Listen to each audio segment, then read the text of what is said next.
For those just joining us, I'm Josie Pickens, and I'll be hosting for the day. upEND Movement's 5th annual convening is a space where we hope to expand our ideas and praxis around abolition, bringing family policing abolition into conversation with other liberation movements. With today's theme, In Solidarity, we hope to deepen our collective political education by connecting family policing to abolition struggles everywhere, from prison abolition to a free Palestine. Together, we can build safer communities both here and throughout the world. upEND is a collaborative movement working to abolish the family policing system, which surveils and separates families, period. Our mission is not only to end this oppressive system, but also to imagine and create new ways to support children and families as they thrive together. For those new to abolition theory, we encourage you to explore the resources on the upEND website and listen to the upEND podcast, wherever you stream your favorites. We just put out an episode, our first episode for season 2, and we have a wonderful first episode. Today's focus, though, will be on expanding solidarity and building collective strategies. Before I introduce our keynote speakers, just a quick reminder that if you feel moved by what you experienced today, you can support the movement by making a donation at upendmovement.org/donate. Now, I'm so excited, and it's my honor to introduce our keynote conversation between Kelly Hayes of Truthout and upEND co-founder Maya Pendleton. This discussion will center on the urgency and importance of solidarity across liberation movements. Kelly and Maya will remind us of why our struggles are connected and how we can continue to build power together. Kelly Hayes is a Menominee, author, organizer, movement, educator, and photographer. She hosts Truthout's Movement Memos podcast and co-authored Let This Radicalize You. How many of you are familiar with that book and have read it? With the Mariam Kaba, creator of Organizing My Thoughts newsletter and founder of the Doing Justice Collaborative, Kelly has trained thousands in direct action tactics and served as a grassroots strategist across the U.S. Her writing appears in Truthout, Teen Vogue, and other outlets, and her photography is featured in the DuSable Museum's Freedom and Resistance exhibit. Maya Pendleton is a researcher and writer for the upEND movement, focusing on abolishing the family policing system, its harm to children, families, and communities, and envisioning a world beyond family policing. She has been with our movement since its inception, and we're so happy to have both of you here. Following this discussion between Maya and Kelly, they'll take questions from you, the audience, both those who are here in person and those who are here with us online. Our format for Q&A is as follows. We ask those here in person to use Post-it notes, who should be on your index cards. Correction. Thank you, Jason. On your table to ask questions. For those joining us virtually, please ask questions in the chat. And I'm handing it over to Maya.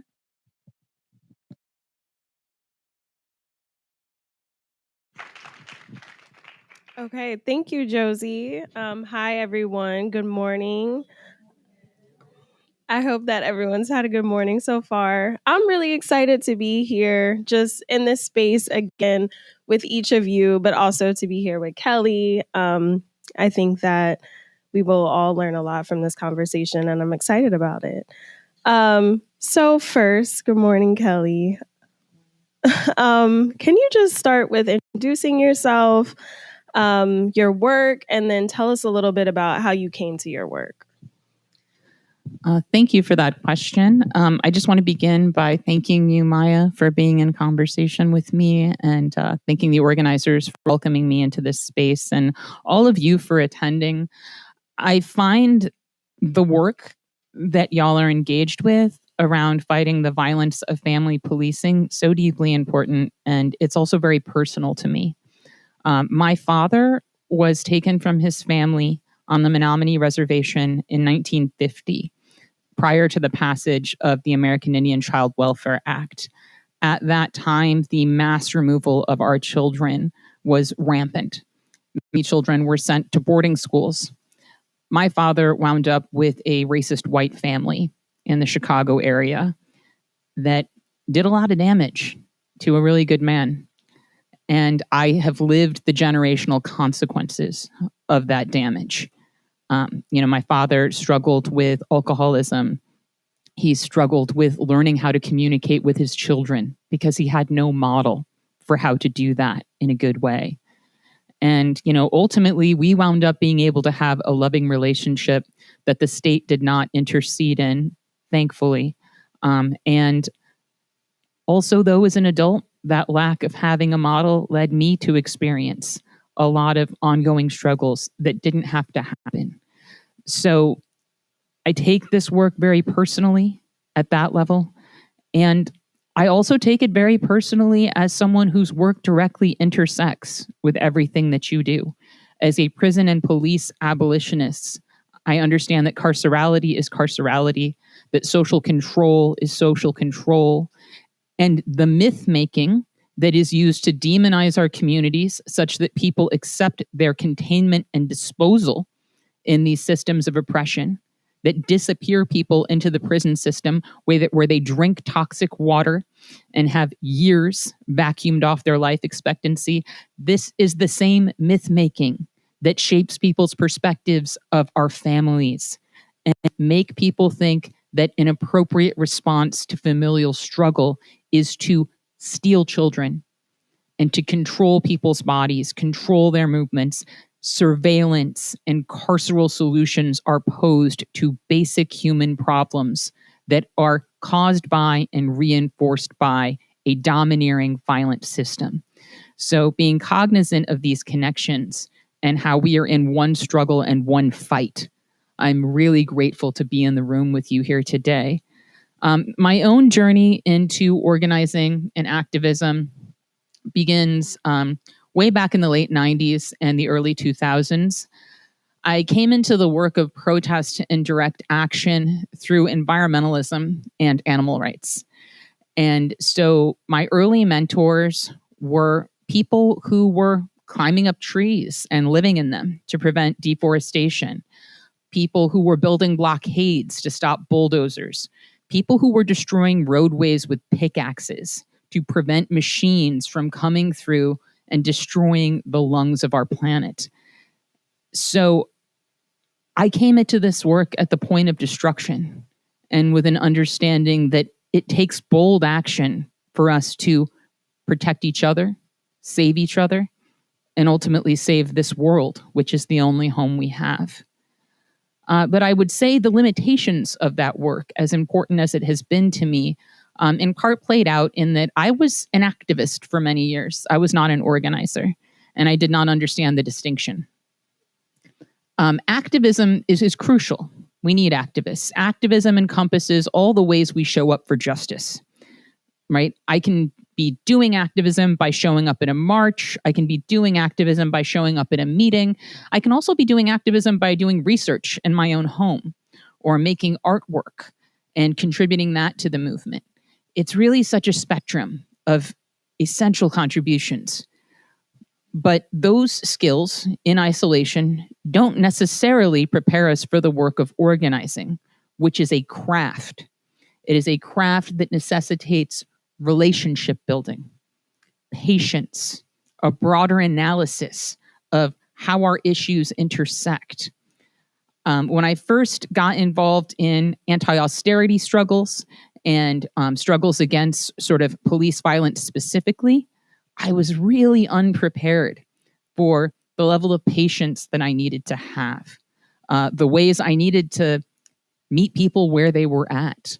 We throw that language around a lot and are still mostly unprepared to do it until we've had a lot of practice. Meeting Miriam Kaba around 2009 was really transformative to me. She'd noticed some of my work that I was engaging with in relation to community struggles. I had started lending my skills to anti-austerity struggles in the communities in Chicago because direct action had begun to ramp up around those efforts. Efforts to stop clinics from closing, efforts to stop schools from closing. Suddenly, people who knew how to act at the point of destruction were really important at that local level in Chicago. And so Miriam saw some of what I was doing. A friend introduced us at a coffee shop, and she told me, she's like, I want to work with you. I want to plan some things with you. I was like, sure, that would be amazing. I had a lot of respect for her work. And as things escalated in the coming years, we co-organized a bunch of protests together.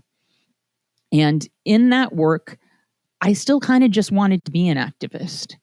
I wanted to build a stage and create moments and for other people to sort of function at the center of those moments and to share the vision and the direction and do that sort of relationship work that I didn't know how to do. People would ask me, like, what comes next? And I was like, ask the visionaries. I'm here to be your wrecking ball. I'm here to ruin the days of bad people. That's who I wanted to be.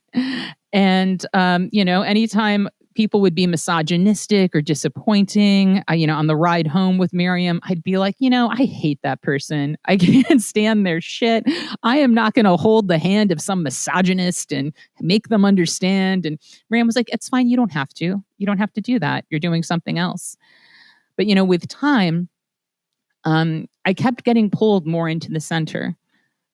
Folks would invite me to come speak during the rally. Folks would ask me for strategic guidance at the meeting.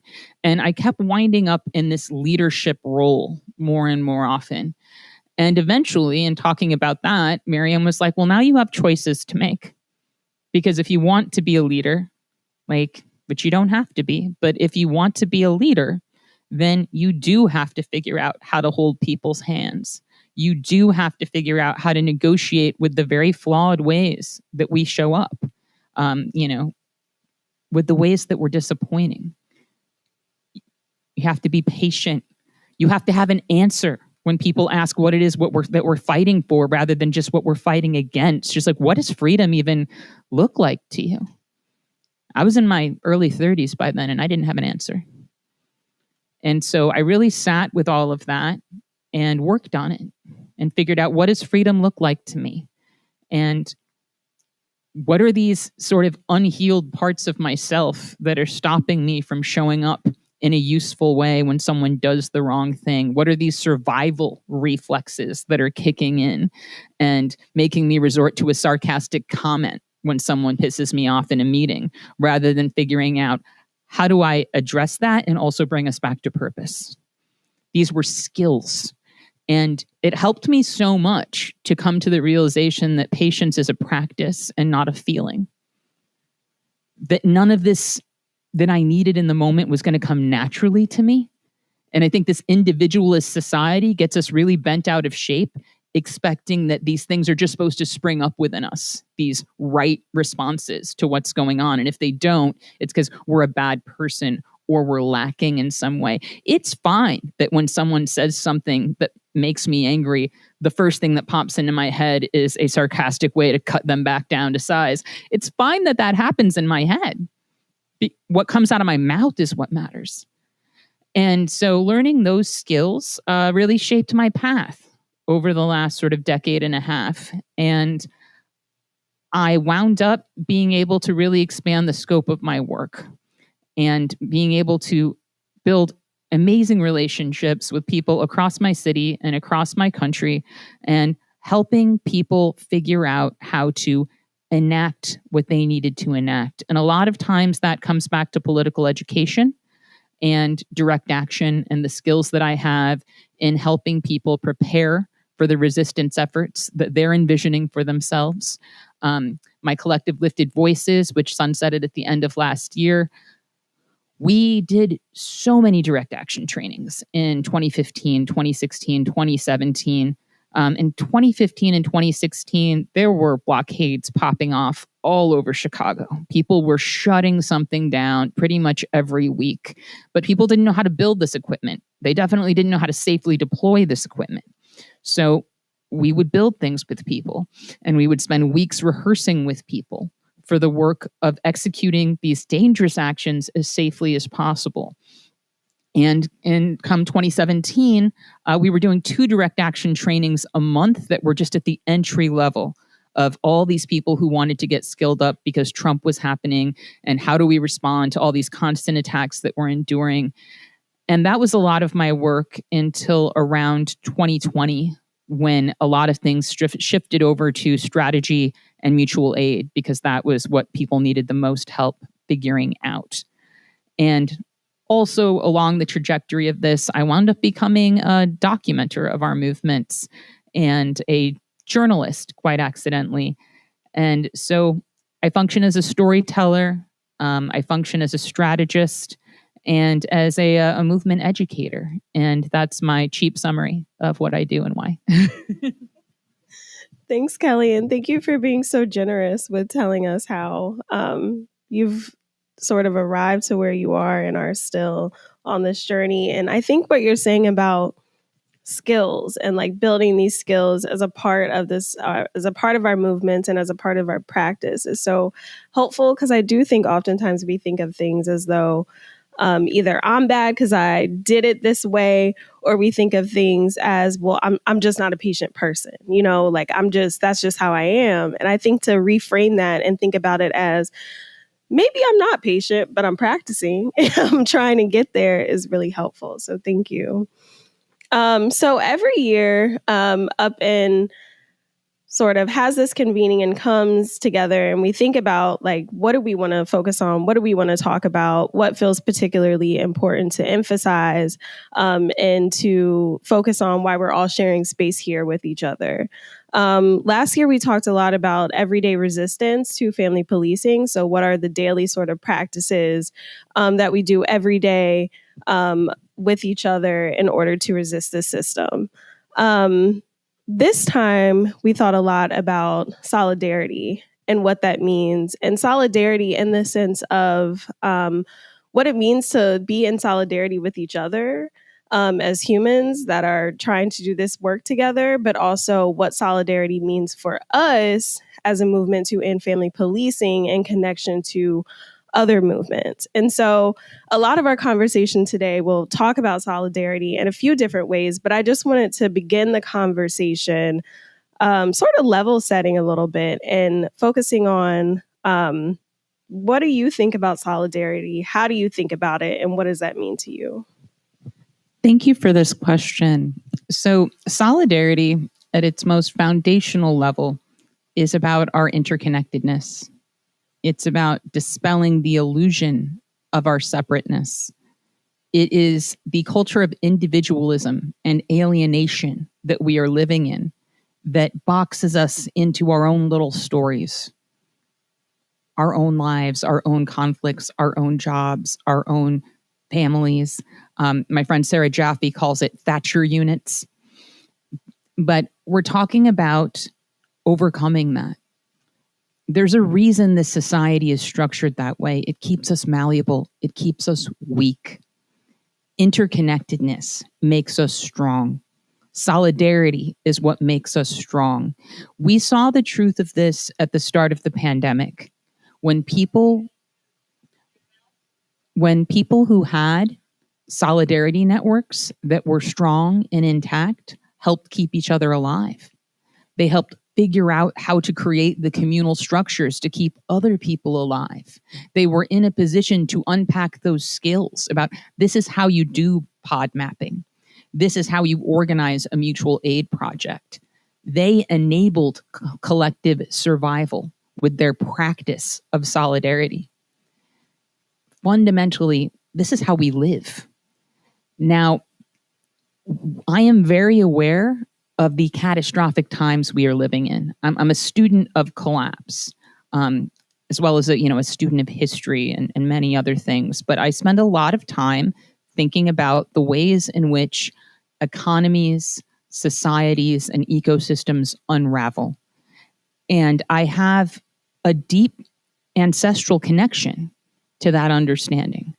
My people, the Menominee people, endured an apocalypse. Native folk in this country absolutely endured an apocalypse, one of the largest genocides in human history. In just 1 year, my people lost 3/4 of our population to smallpox. That was just 1 year out of decades and decades of siege and survival.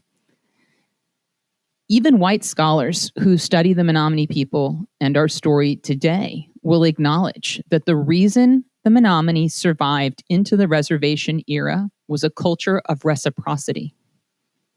We were determined to keep as many of us alive as possible for as long as possible. It was considered un-Menominee to let someone starve if you had food you could share. We had that commitment to reciprocity and collective survival. It was our power that made a future possible under unthinkable conditions. I walk through the world with that knowledge. Our staying power, our ability to survive the unthinkable, our ability to survive an apocalypse is grounded in our commitment to one another. What are we willing to do to keep each other alive? What makes a stronger we instead of just a stronger me? And so I spend a lot of time thinking about this. And I also see it at work in our movements. We're asking people to do a lot of labor, but we don't have the positionality of managers. I've come into so many movement spaces where folks treat people like employees. They treat people like batteries to be drained. As a manager, you have that kind of power over people. Because if you're my manager and you tell me what to do, and I'm like, I don't like you, I ain't doing that. Well, maybe I don't make my rent. You've got my very survival on the line when we're working within the construct of capitalism. In a movement space, you don't have that kind of leverage on people. What you have is that they care. They showed up because they care. They want to be a part of this. So how we manage cooperation and how we give each other what we need to stay in the game and how we work through difference when I think we should go left and you think we should go right. This is all about the power of our relationships. It's all about our investment in each other and our collective project as being worthwhile. If we don't cultivate fellowship, then we fall apart. We simply fall apart. There's a really great book called A Theory of System Justification. I'm very interested in political psychology. And John Joyce in that book talks about the ways in which in times of crisis, people default to justifying and defending the systems they rely on. And we saw this when the World Trade Center fell, the panic. So many people betrayed their values and suddenly became really nationalistic and really pro-war. It was really shocking to witness for me as a young person. My own sister was in support of invading Iraq, which was unthinkable to me. It came from a place of fear. It came from a place of being defensive of a system that was the only thing she could fathom protecting her at this time when the world no longer made sense to her.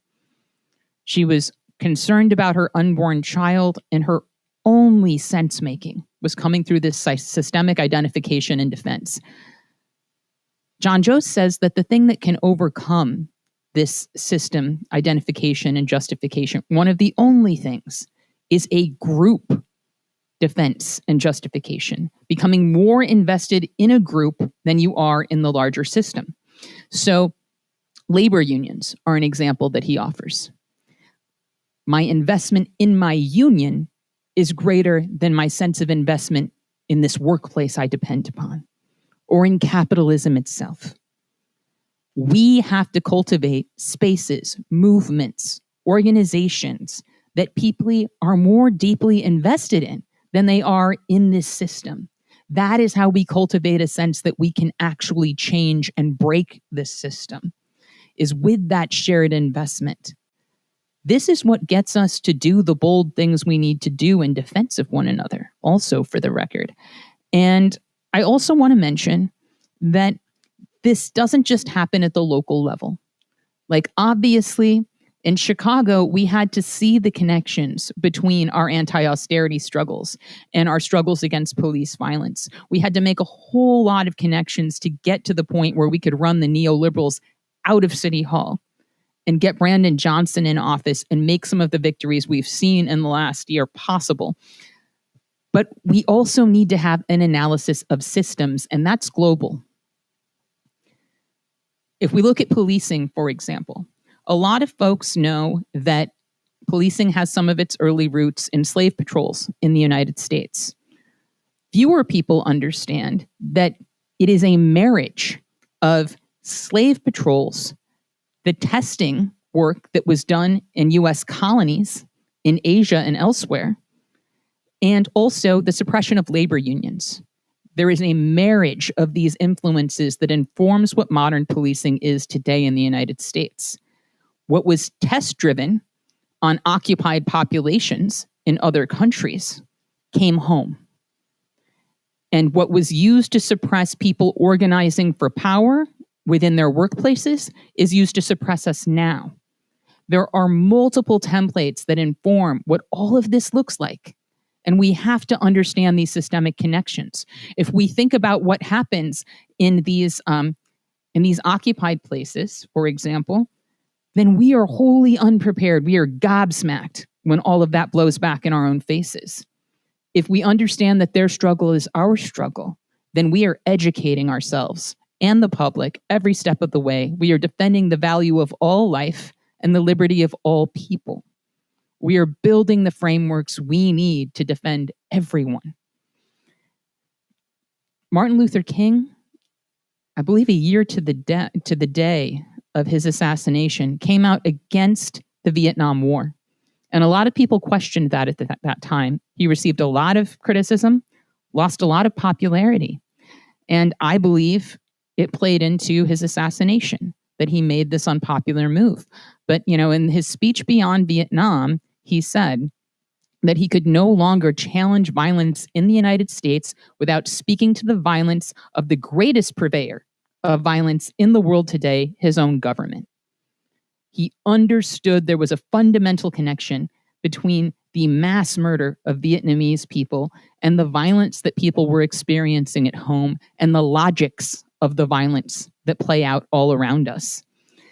And so in this moment when there is a genocide being perpetrated in Palestine with weapons that the United States government is sending and that US politicians are fundamentally supporting because the interests of empire are deeply embedded in Israel's interests, we have to be aware of these connections.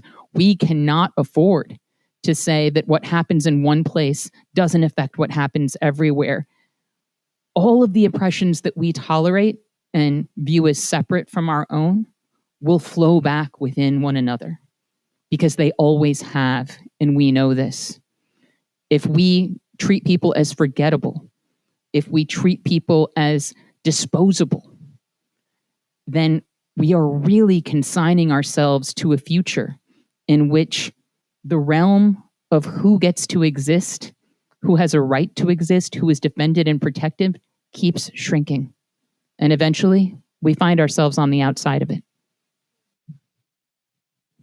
Thanks, Kelly, for making those connections so clear. I think sometimes it's hard to make sense of how exactly all of these things are happening all at once, and also how they're also impacting us all at once. It's, I think, really easy to, feel like, well, these are the set of issues that impact me, and not understanding or not fully contending or grappling with the fact that the set of issues that are impacting someone, hundreds of thousand miles away are the same set of issues that will ultimately come back to impact you. And these ways that, like you're saying, if we're paying attention, if we're learning from how people are experiencing imperialism abroad, how people are experiencing policing in abroad, we can start to understand real quickly how those forces might come for us and how they will be shaped and structured to come for us. I know that, this comparison is made a lot, but I think one of the most useful ways that has clicked in my head is obviously the sharing of training tactics between police forces abroad, particularly the Israeli occupation forces and our police training forces, sharing tactics of, like, how do we brutalize people to the point where they are unable to fight back? How do we contain? How do we surveil people? I think, when we're talking about the family policing system, a lot of the time we're really talking about surveillance and how communities are surveilled by governments working together. And like, how are those technologies being developed and deployed against our communities? There's a lot of connections to be made and so much to be learned from. And then at the same time, so much power that comes from resisting those forces here, the things that impact us, and also resisting the things that are happening to people abroad. So thank you. Something you said recently about solidarity really sticks out to me, which is solidarity has to be bold. And there are times when it has to be fierce if we actually want to move the line on the issues we care about. And I think that the last part of that really, really sticks out to me because, it's something that we're working towards. Like, how do we move the line on the issues that we care about? Can you talk a little bit about what you meant when you said this, for solidarity to be bold, to be fierce, and how we move the line on the issues we care about? Thank you for this question. So in terms of solidarity being bold, I came into that young. I came into direct action learning from people who were acting at the point of destruction. And when we do direct action trainings and we talk about points of intervention in sort of the narrative arc of a campaign, action at the point of destruction is way up here, right? Around our climactic action. It's when I have to do this or something terrible is about to happen. So theoretically, you have kind of already done the educational groundwork. You've built your alliances. You've met with, your representatives and whatever. You've maybe done some low stakes actions to bring more people into the struggle. You've marched on. And now here we are, and we're looking at winning or losing. And so I was very gung ho on this sort of bold action piece. And that being really the realm in which I was most comfortable for many years. It's like, all right, it's time to build the blockades. It's time to climb the trees. In Chicago, that looked a lot like me contributing to the home stretch of campaigns a lot. I would come in and help folks develop sort of those arcs of final action. We're building up to winning or losing. We need spectacle. We need to train for more advanced tactics. We need civil disobedience training. Maybe we need to build blockades. So I really understand this notion of bold action in that context from a strategic place. There was a policy struggle I was involved with in Chicago some years ago that I like to use as an example. I won't say which struggle because these were private conversations, but I think it's instructive. There were people who were getting to meet with the mayor's office, who were in those regular conversations. And then there were those of us that were more focused on the street action piece. And we weren't all part of a singular organization. Even the coalition itself was pretty loosely defined. But we would talk. We were all working together. And the mayor's office was telling these folks that they needed to get us, those of us doing actions in the streets, to calm the hell down. That we needed to stop, that we were actually making progress impossible on the issue and potentially foreclosing them coming to any agreement. And so these folks came to us real worried and saying, like, what if this is true? What if we're going to lose if y'all don't stop your antics? And, with a lot of love, I explained that the antics are the only reason they're talking to you. The extremity of what we're making happen and the attention around it is the only reason you are still in that room. And they said, then what do we say when they say this to us? And I told them, you tell them I'm crazy. We're crazy. We are out of control. We cannot be stopped. But if you could come to us and tell us we have a concession, then maybe you could reel us in a little. And so that was the tactic that was adopted. And every time we were getting ready to escalate again, I trained people multiple times for arrestable actions that did not happen because our negotiators would come back to us and be like, we got another concession. So we'd roll it back and we'd take a different approach a little longer. This kept happening until we won. Winning only happened because there were people playing that deeply important role of being in the room, being really reasonable. Like you and I are reasonable. We get each other. We can talk through this. And those of us who were in the streets saying we will compromise nothing. We are going to shut it all down unless you do the right thing. We needed that boldness to give the struggle teeth. And we needed that solidarity and commitment and understanding between people playing different roles. We had to respect what everyone was bringing to the table and the necessity of it, even in moments where we weren't really sure and we maybe disagreed, but we found a way forward. Our solidarity was fierce and bold, whether folks were taking that direct or bold action themselves or not. The campaign was fierce and it was bold, and our commitment in one another and our fellowship ran deep. I think another important example would be the mental health movement in Chicago. In 2012, we were fighting Rahm Emanuel's plan to shutter half of our city's publicly funded mental health clinics. I got deeply involved in this struggle with the strong feeling that it was going to be lost. It did not look good. I became friends with some of the leaders of that movement who were people who were going to be impacted by the clinic closures, who were saying, I will die if you take my clinic away.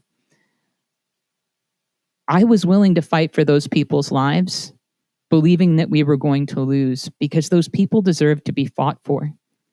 They deserved to know that their community thought they were worth fighting for. And also, importantly, I wanted the next wave of anti-austerity strugglers in our city to look back at that battle and know what the hell they were made of. To see, this is how fiercely you fight for your neighbors when their lives are on the line. This is how we get it done. And if we fail, we get up the next day and we fight the good fight again. Because we are part of a lineage. And when it came to that point of destruction, where we were about to lose that struggle, we seized a clinic. We sunk steel rods into cement, built barricades, took the place over, hung a banner from the roof, and created a media circus. And you know what? The public was on our side because we had walked them through the story over the course of years and more recently months of them seeing people trying to do everything we're told to do when we're facing a policy crisis, meeting with elected officials, having, your low stakes actions, having your marches. And here we are about to lose, and we took the clinic. And people around the city supported that action. And when they arrested everyone, when they sawed through those barricades at 1 a.m. and arrested everyone, the next day we started an encampment across the street from the clinic. We defended that space for as long as possible. And eventually we lost. And some of the people who said they would die if we lost, died. And this was one of the most crushing defeats I've ever experienced because those were my friends. And I miss them. But what we did with that struggle, we did show people what the hell they were made of. And radicalism and radical inaction in our city continued to escalate. And we were part of that. We were part of the lineage of the 2010s that ultimately led to a coalition that got Brandon Johnson elected. And now some of those clinics are being reopened. None of that would be possible without the fierce solidarity, the deep investment in community and each other that propelled that fight. We have to remember that we are living the pages of history, long-term and short-term, that people will come to see themselves inside. We're offering people a story to be part of, a role within that story. Like, what does that mean? What does that mean to them? People saw a story in the mental health clinic struggle that was worth being a part of and that was worth giving a different ending. And that's how we win. Thank you for that. I think that story is so powerful because not only does it show what the stakes are in this work, right? The stakes are at times literally life and death for a lot of folks. And what you say about the fact that, you know, people are worth fighting for. Earlier when we were talking and preparing for this conversation, you said people are literally worth fighting for until their last breath. And understanding that and meaning that and being able to show up for folks in that way. And I think, like you're saying, use all levers available towards you to get to the goal, meeting with the elected officials for the folks that are playing that role, but also making a media circus for the folks that are playing that role and being in the streets and really deploying all tactics, all levels to get to what you want. And sometimes, you know, we're not always successful, right? But you walk away from that story with such clarity and what the stakes are and what it takes and what it meant to be fighting for. And so I just, you know, I thank you so much for sharing that. You talk a lot about storytelling throughout this conversation, but I wanted to talk a little bit more about storytelling more directly. I think, you know, as folks in this movement, a lot, I can just look into the room and, you know, think about the people who are using either social media, podcasts, resources, toolkits, fact sheets, out here in the streets, like doing different things to tell different stories, to figure out like, how do we tell a story that first of all draws people into our movements, but also how do we tell stories that reaffirms the humanity that we know is inside us, but that systems don't see that we're fighting against? And how do we also tell stories in ways that build solidarity between us? So I want to talk a little bit about the role of media and storytelling in our movements.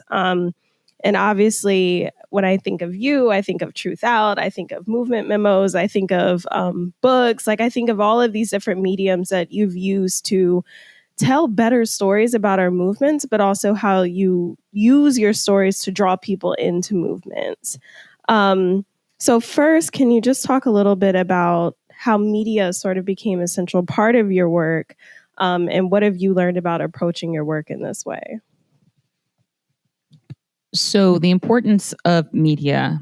I never set out to be a journalist. That wasn't an aspiration of mine. I studied creative writing years ago and had long since moved away from that for some very personal reasons and what that work had gotten tangled up with in my life. I was primarily doing photography, moving into the sort of Black Lives Matter era of protest. My friend Miriam Kaba invited me to write a piece for her blog, Prison Culture blog, which was very active in that era. After I came back from Ferguson, she asked me to write about what I saw and experienced there as sort of a report back for the Chicago community. And I wrote that piece, and it was really revelatory for me to say, like, oh, I can still do this. I can still string words together in a way that might be useful. But I put that aside, went back to what I was doing. And really what drove me to start writing more was my disappointment with the media around me and how it was not covering our movements. You know, y'all have been there. You stage a protest or an event, and it either gets no coverage or the coverage that it gets completely just strips it of its meaning. It's either stripped down to something that means practically nothing, you know, a sentiment, or it's completely distorted and misrepresented as meaning something else. And, you know, you know how it is when the reporter shows up at your protest and they find the one juggalo who happened to be passing through and get the quote that's on the news from that person. Like, this is how the media interacts with us. And the breaking point for me was in 2014, a group I was part of at the time, the Chicago Light Brigade, which was an artful activism group that did a lot of things with light specifically. Every year we were doing these memorials to everyone who had fallen to violence in Chicago that year. And there was always some artful representation of those losses. One year it was like we carved little wooden stars and painted them white and wrote the names of everyone who had passed and their age, and we hung them all from trees. Another year, we worked with the community to fold an origami flower for each person who was lost. And this was really important as a tactic because it's December in Chicago, right? Not everyone's going to be out in the street. And also, it was a very hot year in terms of police repression. So not everyone can safely be there.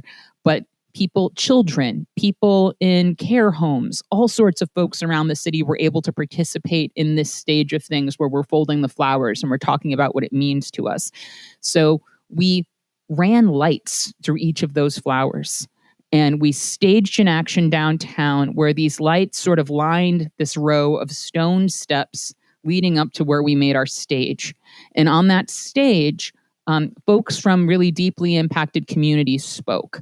Young Black and brown organizers from the South and West Sides, sex worker organizers, and the police surrounded us. They surrounded us with like tactical teams. They were ready for war while we're out here with this beautiful memorial.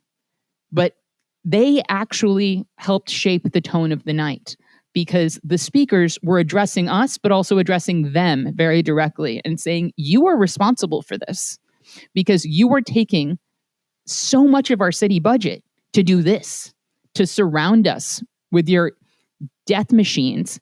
And that money is not going to the care we need to keep our communities alive. Like, you are devouring the means of survival. And so it was a night of remembrance and of talking about the solutions we need, and also a night of lashing out at these violent forces in our community. And there was a lot of press there. But when I looked the next day, the biggest coverage we got came from the Chicago Tribune, very big paper in Chicago. And it was a video, a silent video of the imagery of the night. So you see these powerful looking poses of like young Black organizers talking, completely divorced from their words. You see these amazing images of the lights and the flowers. And it's under this heading about like activists pay tribute to people who fell to violence in Chicago this year. So just to look at that, you would think we were up there saying, put down the guns. And that's all. Like, you would not take away any of the solutions we were talking about. You definitely wouldn't take away the fact that we were surrounded by cops and yelling at those cops about how they were eating the resources that we needed to keep people alive. And I was fed up. So I started my own blog, which was called Transformative Spaces. I got a bunch of gorgeous photos from my friend Sarah G., who's a movement photographer. And I wrote a story about what really happened, what people said and why, and what it was like, and what it's part of in a larger sense. And I kept chronicling the actions that I organized and that I attended. And so Miriam was doing some of that as well in Prison Culture blog. And as time went by, Truthout started reprinting these stories sometimes that I would write. And then occasionally, I just started offering them pieces before I would put them on the blog and saying, do you want to just publish this? And more they would. And that was how I began my relationship with that organization. Over time, I wound up becoming a staff member at Truthout. And eventually they offered me a podcast, which was mind-blowing to me. I didn't even listen to podcasts back then. I had no idea what I was doing, but it seemed like an opportunity to amplify our stories and to do political education more publicly that I shouldn't turn down. But something really interesting happened in the early 2020s, which is that a movement artist named Monica Trinidad was commissioned by Hull House, which is a museum space affiliated with University of Illinois in Chicago, to create a timeline of the 2010s, of resistance in Chicago in the 2010s, since that was such an important period of activation and protest. And as Monica was doing this work, she discovered that mainstream media coverage was nearly useless as an archive for creating that timeline, because the coverage of what was happening, when, who was doing it, why, and how it connected to other events was so poor. She primarily relied upon my blog and Miriam's blog to reconstruct the chain of events that had led us to where we were. So we need to understand that while we're living the pages of history, if we're not writing them, that's all going to be gone with the wind. Even the stuff we think we're going to remember because it feels unforgettable as it's happening, it blurs together. It jumbles over time. The details dissipate. It's so important for us to preserve our ongoing story so that we can continue to share it and welcome people into the reality of that story. I also want to say that all of this work is storytelling. All of it. Every movement is a story. Every campaign is a story. People understand the world in stories. There's a worksheet called The Battle of the Story that I use all the time. And I used it as the foundational conversation for a campaign we won in Chicago around addressing lead contamination in a public school. And it's a worksheet that gets you to etch out who are the characters, right? Who are the heroes? Who are the villains? What is the conflict? What are the powerful recurring images? What are we foreshadowing if we win or lose? And you're doing all this story point analysis, not only on your narrative as you see it, but in terms of how your opposition will frame the narrative, which allows you to build a counterposition into your original narrative. Like, this is deeply important work. But everything that we're doing is a story. We are inviting people to abandon the lie that they are living in many cases in favor of a story about how we fight for each other, we fight together, we save lives, we empty cages, we reunite families, we get free. Or maybe even we save the world. If we're inviting people into that story, they have to have a meaningful role within that story. If their role is doom appreciator, they're probably going to stick with the story they've got because it's a little better than that. Which is, one of the mistakes we make in environmentalism a lot. We do so much establishing the stakes, so much talking about how fucked everything is, that people cannot process that. They don't know how to interact with that. We make it seem so impossible that they run screaming back to the smallness of the story that they were occupying before. There are other emotions than fear. And actually, our enemies work with fear a lot better than we do. It's very easy to use fear to bring out the worst in people. It's much harder to use it to bring out the best. So what other emotions are we tapping into? Love, connection, admiration, hope. What are we evoking in the story that we're telling? How does it welcome people into wanting to be part of that story, wanting to be part of the expression of what it is that we're putting on the table? That work is narrative work. It's work that exists at every layer of what we do, and we have to be thinking about it all the time. Why would I want to be part of the story this person is telling? What is that going to give me that my, sort of zombie capitalist death march role is not giving me? And so, I tell people at direct action trainings every time, if you remember nothing else, remember that this is a story that you're telling. And you have to think about how it's going to move people and what it's going to move people to do. Thank you so much for that. And this is a great segue into another question I had for you. As I was preparing for this conversation, I read Let This Radicalize You, which I really enjoyed. So if you haven't read it, I would really recommend it. But something you say about storytelling and how facts don't necessarily move people into action was, death and devastation are only one part of the story organizers are trying to tell. They are an essential part of our story, and people should be moved to appreciate the stakes, but appreciating the stakes is not enough. If spitting horrifying facts at people changed minds and built movements, we would have overthrown the capitalist system long ago because the facts have always been on our side. This made me pause a little bit because I think, on one end, I feel like in this space, we're often fighting against these stories that are being told about parents and children in the media. And it's like they pick the most horrifying case and use that to justify separating literally thousands of families, and use that to justify surveillance and case plans and invest in, the whole gamut of what families are experiencing. And at the other end of things, I think, a lot of us are literally crying out, like, to say, can you see what is happening to people? Like, can you understand the pain that is to have your parent taken from you, to have your child taken from you? And so I think a lot of us are often like fighting against those two opposing forces. Like, on one hand, they're telling horrible stories about us to justify horrible things happening to us. And on the other hand, we're trying to use like the facts of what's happening that are not being told to justify why we need to end these things from happening. But then you introduce this thing that's like, well, death and devastation aren't necessarily going to bring people in. So just wondering if you can talk a little bit about that, and how do we move beyond those types of stories to really bring people into our movements? Thank you so much for that question.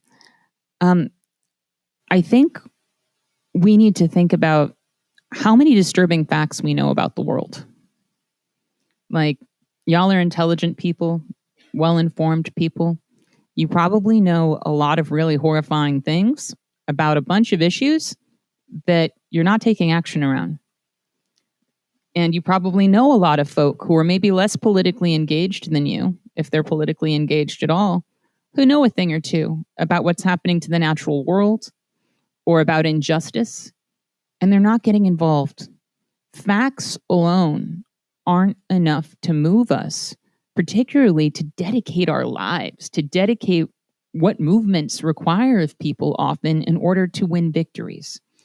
Facts are important. Research is one of the most undervalued areas of activism. We need the information, but the information is rarely the hook. All right? It's people take action because of what they feel.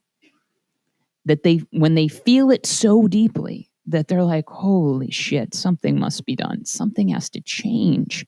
That feeling brings people to the table. And the sense that change is actually possible. Without that, I'm just like, this is one more terrible thing that I don't know what can be done about. I'm just going to be a little sad about it, or maybe try not to think about it.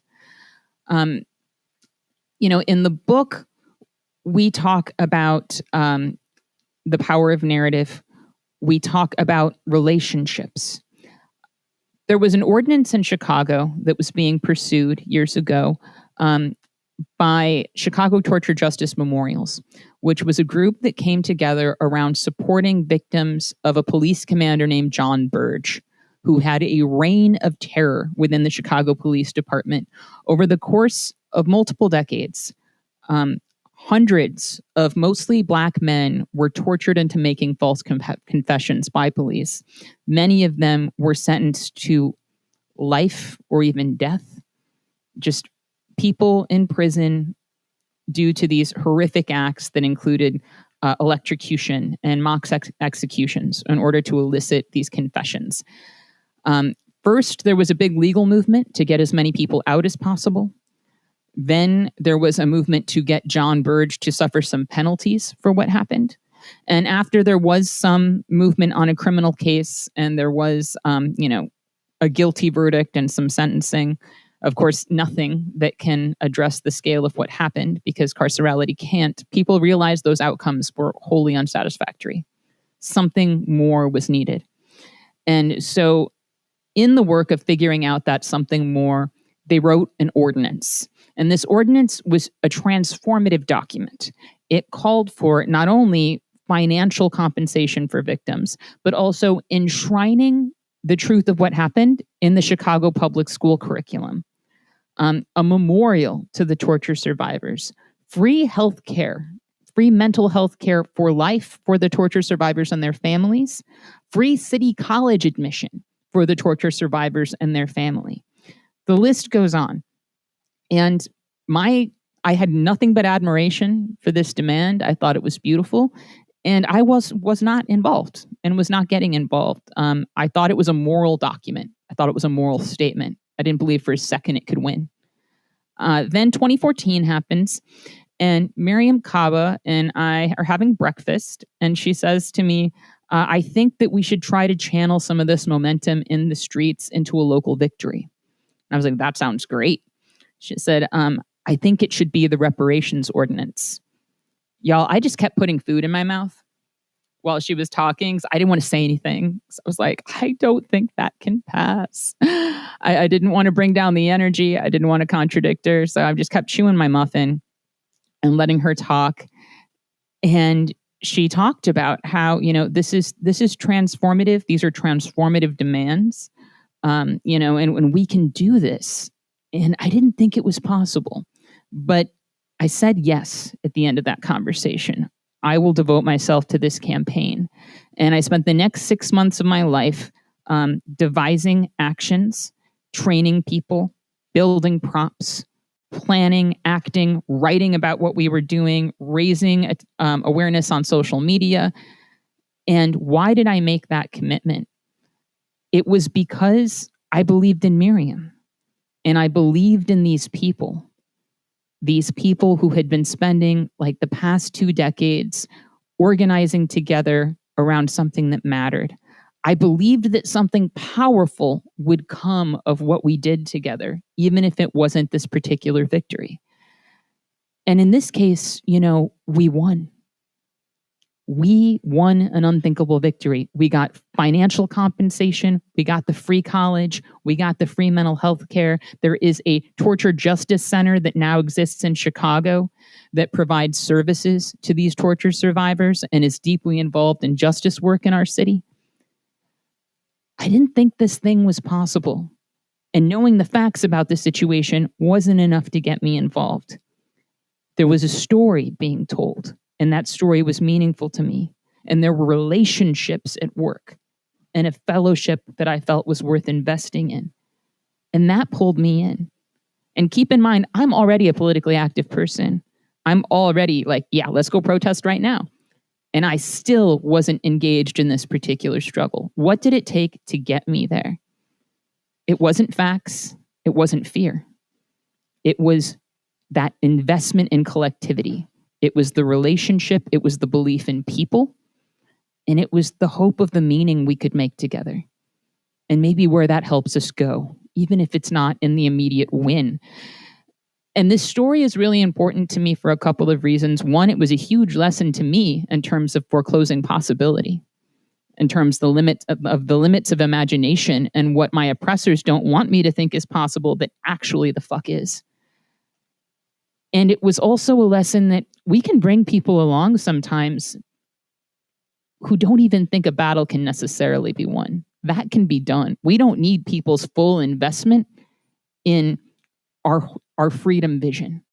We don't need people to believe that we can win it all at the outset. There's a lot of cynicism out there that we are negotiating with. What can we get people to believe in and want to be a part of? We are all worth fighting for down to the last breath. Getting people to invest in that energy is a lot easier for me than getting people to invest in the idea that we can end capitalism and transform the world and save it. They might want to believe that. A lot of people aren't there. But that we are all worth fighting for down to our last breath on a visceral level, people want to believe that. They want to join you in that belief as an article of faith and to build fellowship around it. It's something that speaks to people because it's missing in their lives. It's missing from what this system has to offer. We have to figure out how to make that offering and how to make the invitations that bring people into these ways of being and living and fighting together. Thank you so much. Yes.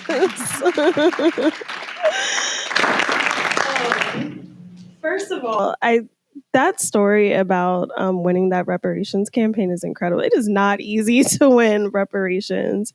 It is not easy to get people financial compensation for the harms that they've experienced. It's also not easy to get that on top of a center that is providing people services. I think about, when we think about like, what would it mean to have repair from harm? Like, those are big things. Dedicated spaces for people to actually get what they need, to actually have funds allotted to them because of what they've been through. So those are not easy things. And I think, that story is incredibly inspiring and also reminds us of the possibilities of what we can achieve and what we can fight for and very tangible victories.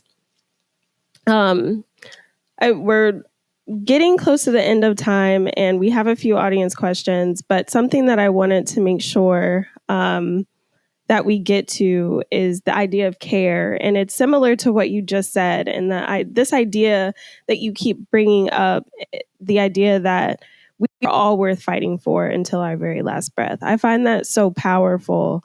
And it reminds me of this section of Let This Radicalize You, where you talk about refusing to abandon each other and refusing to abandon people. And what that means and how that can push our movements forward. The greatest struggles of our lifetime will be to cultivate a life-affirming political culture that can be enacted in the everyday, a counterculture of rebellious care. I just want to ask you to talk a little bit about the story and Let This Radicalize You of refusing to abandon, and how do we cultivate that type of care that you're talking about? I really appreciate this question because I think the refusal to abandon one another is fundamental to our collective survival. I talked a bit earlier about what this means to me on a cultural level, our commitment to keeping each other alive. Monica Cosby talks about it in Let This Radicalize You in terms of what it looks like to organize for collective survival in prisons, where really any discernible affiliation between groups of people is punishable. Like, how do folks form webworks of mutual aid and keep each other alive under these conditions? And what does it mean to keep each other's spirits up, to cultivate the will to live and fight for each other when there is no discernible light at the end of the tunnel and you have to do the work of making light together in the tunnel? I have friends that are in the Illinois prison system who I work with through a program called PNAP, the Prison Neighborhood Arts Project. I'm a community advisor in that program, which means I was brought in to advise a student and support a student who was pursuing a degree through the the University Without Walls program. And while I would go in for these visits to see my specific student, I wound up forming all these relationships with all of these wonderful, insightful men, and having some of the best conversations I've ever had around the books that they're reading and the analysis that they're forming around abolition. And these are people, again, who are in an environment where any discernible affiliation can be used to penalize them. And yet they're creating collectives. They're creating campaigns, to improve their conditions, change their conditions, to figure out how they want to remake the world. People do the work of collective survival, of organizing under unthinkable conditions. I think that these folks are our best teachers in terms of what it would mean to organize under full-blown fascism, under that total surveillance state, under conditions that are hard for us to imagine right now, as much as some of our communities suffer. When I would go to Stateville, the first thing I was told the first time I arrived was, don't drink the water. The guards told me that. They don't drink the water. Visitors don't drink the water. But the people I was visiting, that's all they get. These people are living in conditions that are siphoning years off their lives. And yet they're doing the work of collective survival. And this kind of refusal to abandon one another, it's something all of you have experienced, I'm sure, in your movement spaces. The investment that we have in each other that becomes fundamental to the work we do, it is antithetical to how the rest of the world works. We tell a story, and let this radicalize you, where when we were shutting down the Trump rally in Chicago years ago, which was an amazing historic mobilization of Chicagoans showed up to do that. It was one of those crowds so large that my phone signal stopped working because of the sheer volume of phones of people assembled in that space. I was out in the streets at one of the intersections that was being blocked, and it's where the majority of Black youth were clustered in doing their work on the ground. So it's where the majority of the police were clustered. And at one point, the police attacked the crowd. And folks were stumbling backwards really quickly, really suddenly. I have a spinal condition. My mobility is not the best. I wound up getting knocked down and sort of dragged under this crowd of people that could not see me as they were stumbling and being attacked. And so I was starting to get trampled. I, balled myself up, tried to protect my face and my phone because I'm goofy like that. And I thought, oh my God, I'm about to get so severely injured. These people can't see me. They don't even know how to help me. And then I felt myself being picked up and carried and set down on the sidewalk. And the next thing I know, I'm eye to eye with someone saying, "Are you okay? Are you okay?" And it was a longtime comrade of mine who was there in the capacity of legal observer at that time. And he didn't even know it was me. He just saw someone get pulled under the crowd and zoomed out there, got his arms around me, carried me to the sidewalk, and we did a quick check-in. I was like, yeah, I'm okay. I'm going to be okay. And then we were back to our roles that fast. And if something like this happened in most areas of people's lives, like they were nearly trampled, possibly to death, someone saved them, it would be a big story. It'd be a story that they would tell for years. I don't know if I told much of anyone that story until we were working on the book and I was looking for an example of this thing I'm talking about, because it was normal to us. It was normal to us that, of course, you would do that. And of course, my comrade saved me, because that's what it is to have that relationship of collective survival in the streets. That's what it is to normalize this idea that we don't abandon each other. It doesn't feel like heroism. When I've participated in de-arrests, I wasn't being a hero. I was participating in a culture of care where we do what we can to save each other, because that fabric of collective survival, it saves us all. This is what makes us fierce. This is what makes us strong. This is what keeps us alive, is the normalization of this commitment to one another's survival. It's also what builds trust, by the way. Like, I can go all across my city, walk into organizing spaces. Somebody's going to be there that will tell folks, this is Kelly, you can trust her. Why? Because of years of proving that I am invested in their well-being and survival, that I care about what happens to their communities. I recently was working with a group of Palestinian solidarity organizers, some students, who were asking me, how do we build relationships with the community that we're a part of surrounding the university? We need to deepen those relationships. I was like, well, are you showing up for local school council meetings? Are there tenant organizations that you could show up to support? Could you reach out, say you want to learn more? How can you all get engaged? Are there asks they have that would be a light lift for you, maybe?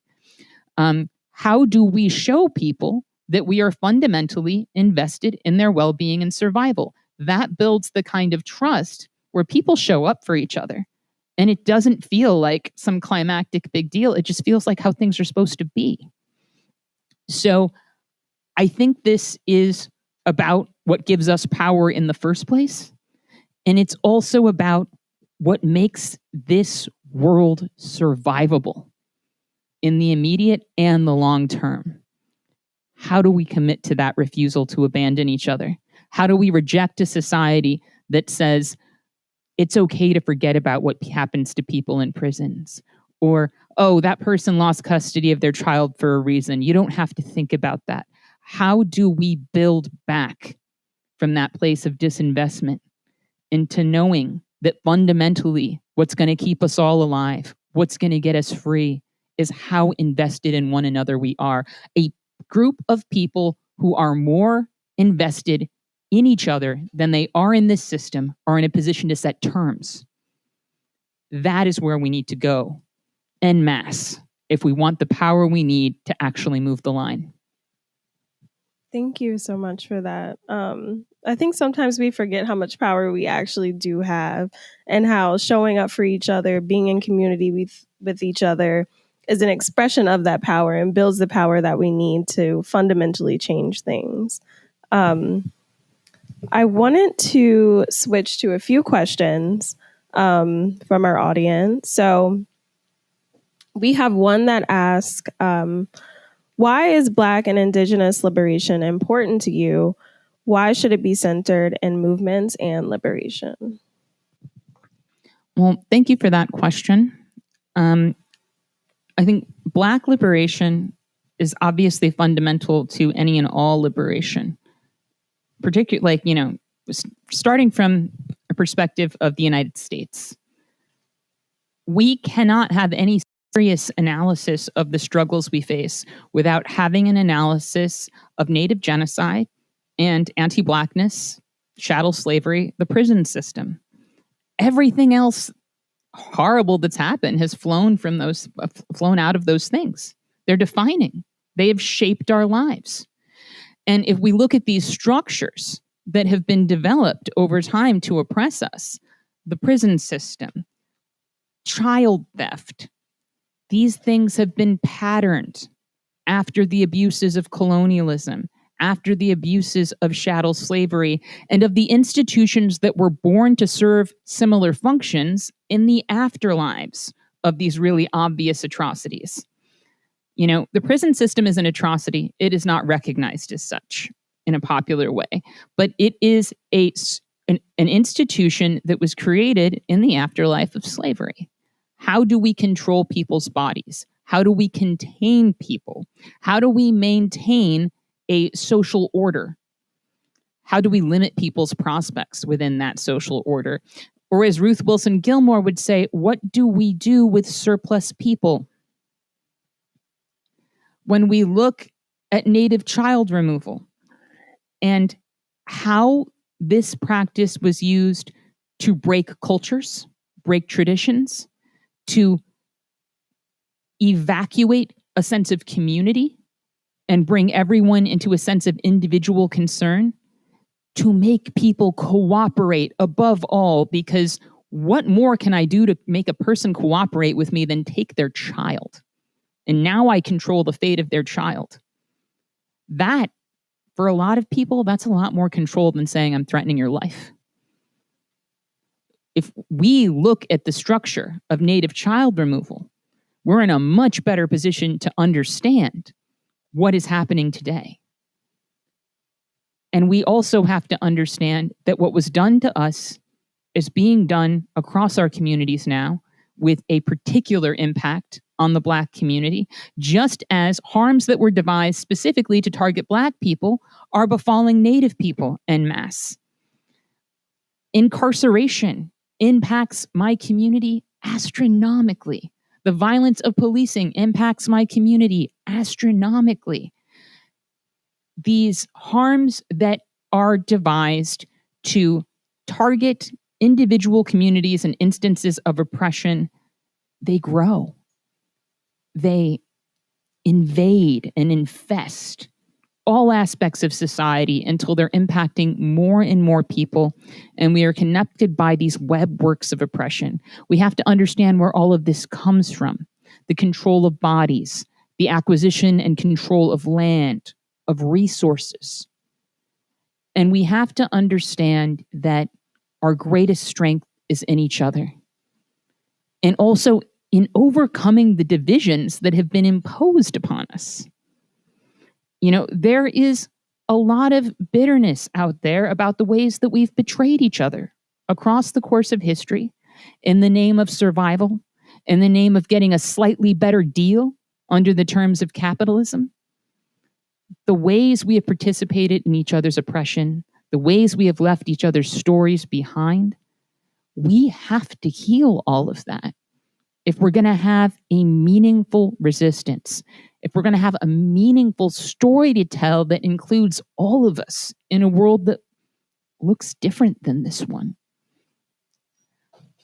I am a big believer in solidarity above all things.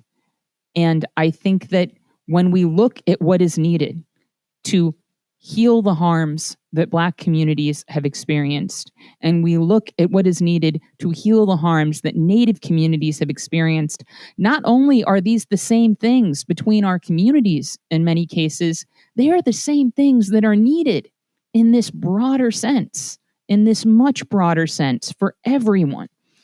And so I think it's deeply important. And I see that investment happening.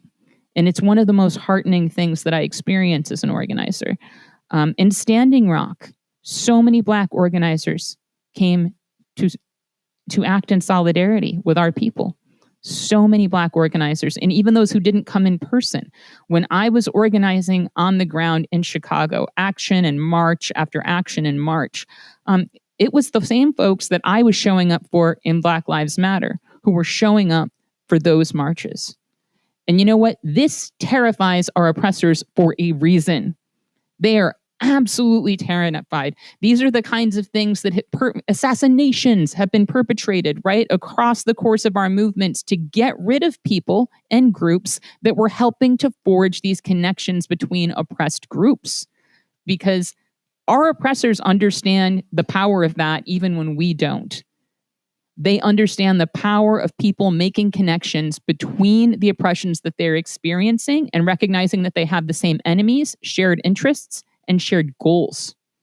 They will kill us to stop us from recognizing that and acting upon us, which tells us that that is exactly what the fuck we need. So I hope that's helpful. Thank you. I think a little bit similarly, what processes or guidance would you recommend for people seeking to push beyond disagreement for progress and solidarity, which I think is a big one, because oftentimes we're asked to work with people that maybe we don't agree with, or oftentimes once we're doing the work, we realize, actually, we don't agree on this. And so how do we sort of move past that to do our work? You know, one of the critiques of Let This Radicalize You that I really appreciated the most came from a writer who said that they wished there were more clear examples about what to do when you encounter regressive sort of attitudes in the movement space. And I was like, yo, I wish that was in there too. But the reason it's not is, one, that would be its own damn book. And also that it's impossible to prescribe this because we are all coming from such different positions. Right? How I handle someone being misogynistic is going to be different than how, you know, a cis male white guy might get to engage with that. What is the social leverage that we have? To what degree do we actually have to protect ourselves and insulate ourselves from certain things? The line at which it's time to negotiate, time to interrupt gently, call in, and the line at which I'm gonna have to stop you right there. It's a different line, depending on the circumstances, depending on who we are, depending on our skill and our craft of organizing, so many things, right? So unfortunately, there are no helpful universal rules here. But I think what's important is that we get more nimble.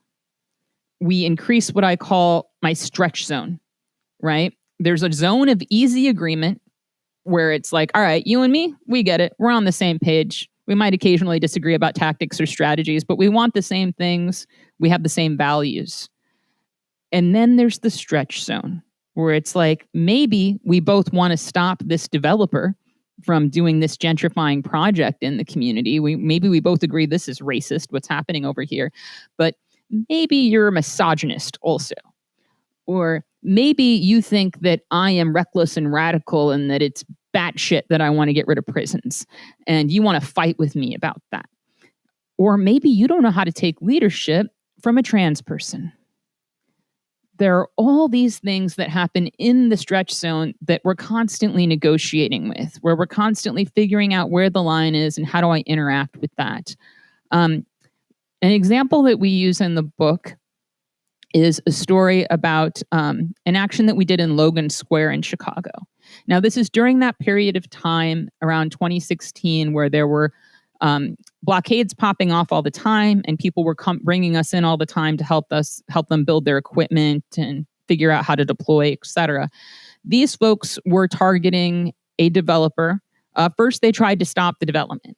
That didn't work. So now that this is under construction, they had a demand around a certain percentage of the development being affordable housing.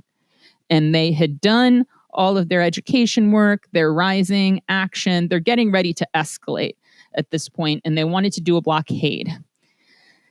Now, they asked us if we could come give a presentation in a church basement. Basically, we're like, this is who we are. This is what we do. This is what y'all want to do. This is how we would do it. Here's the amount of time you would have to spend with us training in order to execute this in a good way. And then a conversation about, does this make sense? Should we work together? Now, we knew, my group, which was all women and trans folk, all BIPOC folk, that we were going to be walking into a room with some misogyny in the space. And the reason we knew this is because these people were coming from the kind of neighborhoods we grew up in. And we knew what we were surrounded by. So we talked about it and we agreed, well, we want to be able to work in communities like the ones we're from, obviously. So yeah, we committed to navigating some amount of BS and figuring it out along the way. Well, we give this presentation. We show them the equipment that we've built before. We talk about the kind of equipment we would need to build for this. We talk about what it would be like for them to be extracted from this equipment.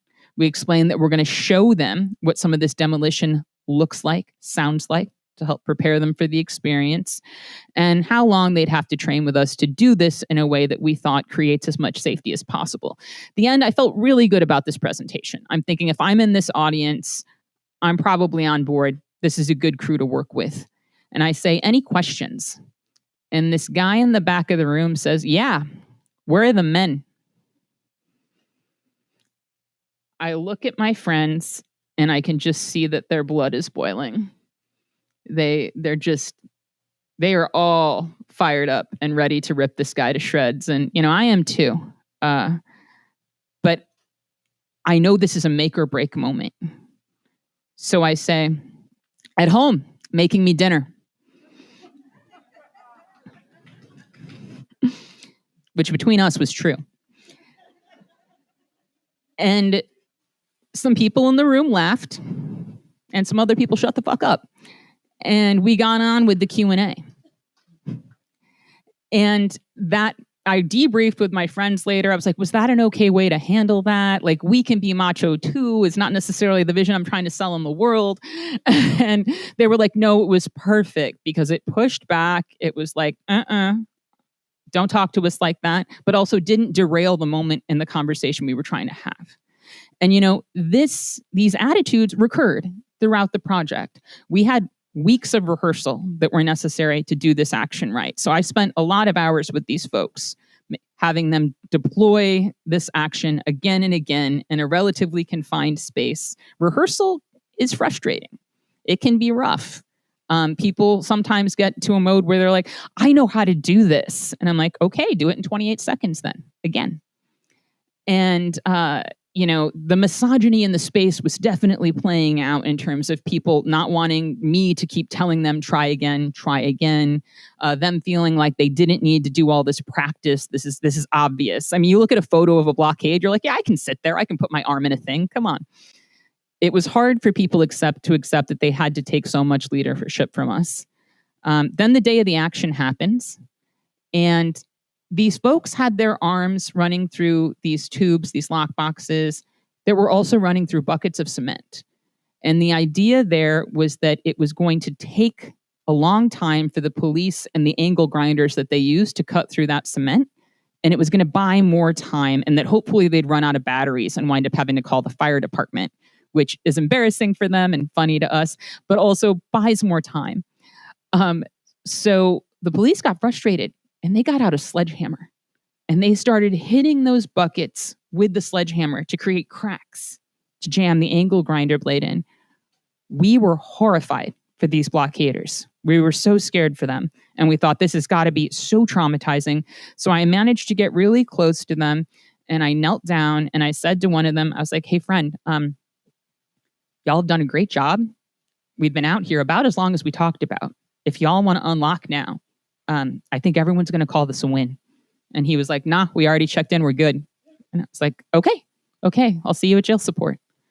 So while they're in jail, we're running around, we need to get peer counselors out there. We need to have everything ready. They're going to be so upset. It's going to sink in. They're going to be a disaster. Because I'm thinking about how I would feel. I'd be a hot mess. And so we meet them outside, ready to comfort them. And they walked out smiling. They walked out looking so proud and triumphant, and they threw their arms around us and they said, you were right about everything. It was the practice. It was the rehearsal. We were not afraid. We had the muscle memory. We were brave because we prepared. And then they threw this amazing dinner party. They made a cake that had our logo on it. Our group's logo was the hummingbird. They had a hummingbird on the cake. They toasted us. We celebrated each other. We celebrated the things we learned from each other. We had a mutual respect and understanding that couldn't have come from me saying, hey, your politics are wrong. Use these instead. It was forged in struggle. That is how people's politics are remade. That's how people are remade, through collective struggle. The lessons we learned from each other while doing the difficult work of navigating difference. And the last thing I want to say about this is that, there's a book called The Next Apocalypse, written by my friend Chris Begley. And he's an archaeologist and also a survival instructor. And he's studied apocalyptic events across the course of human history and was kind of analyzing our present context on the basis of some of these observations in the book.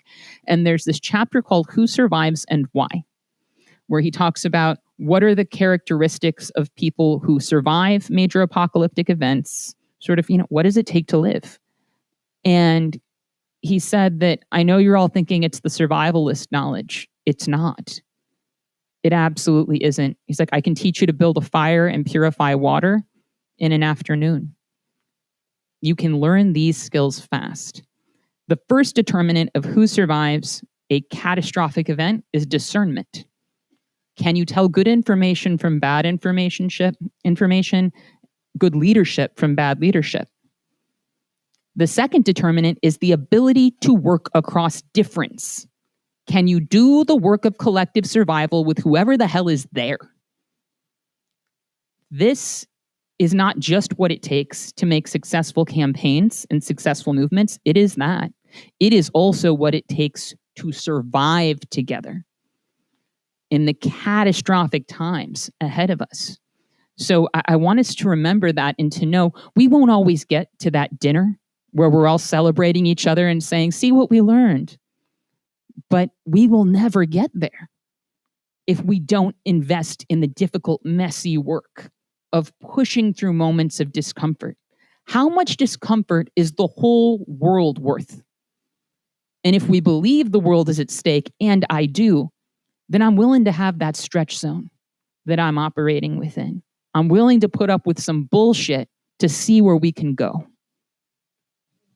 Thank you so much. I personally have more questions. I know y'all have more questions because I have them here, but we are out of time. But I think that's actually the perfect place to end.